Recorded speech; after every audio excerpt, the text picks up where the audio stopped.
So you mentioned a number of topics, if not third rail, but close to it. What do you think the appetite in Congress is to have to sort of follow through with this kind of engagement? And what do you think? You said that this sort of common goal of economic development is something that resonates. What other areas do you think that people can appeal to kind of get people to come together? Thank you. And then, Caleb, thank you. Sarah Cartmel with Ford Motor Company. As you're probably well aware, and everybody else, since it's one of Trump's favorite talking points, we're big investors in Mexico. We are also a large investor in Brazil. Mexico's openness to trade, we think, has really helped the sector and the industry develop. Brazil is a different story. So I was interested in hearing that the Brazilians have come to talk privately about wanting to trade more with the United States. And I was wondering if you could offer a perspective on what has changed in Brazil, what could potentially be driving a willingness to embrace trade liberalization, because I think we'd definitely be interested in seeing them do that. All right, great. Can I just do those two, because I'm middle-aged, it's hard for me to remember two questions at a time. So Ned, I actually think that probably the reason I mentioned Central America is I think it's probably the one place where we can come together. I think that given the concern about immigration flows and how to address instability in the region, that I think is driving that. I think there's a broad recognition of that. It's probably an area where we are likely to be able to form a coalition, if you will, to try to take a longer-term approach to that. And it's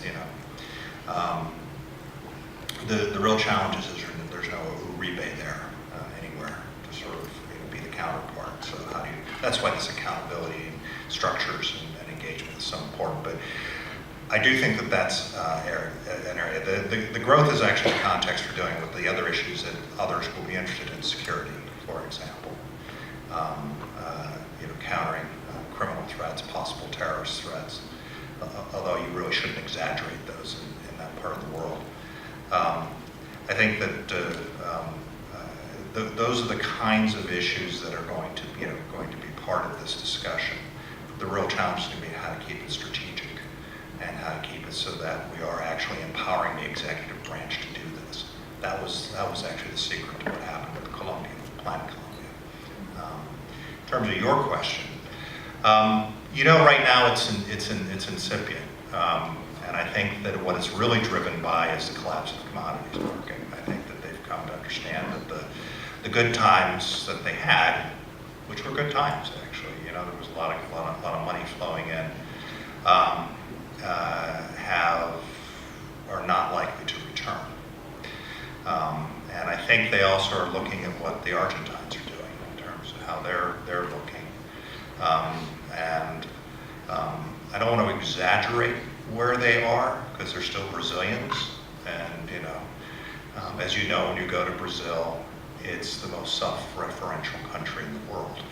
I mean, it is. When you sit in Brazil, there's nothing but Brazil. But I do think that they really, and we've had multiple inquiries in this regard. Interestingly enough, I think that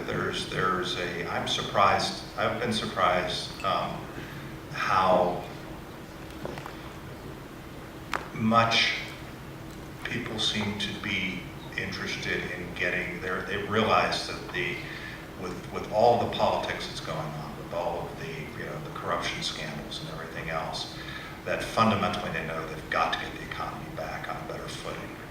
And I think that they look at TPP, although honestly, and they look at where, they look at what I said, they look at where the growth is. The growth is in those economies that are more diversified and more connected.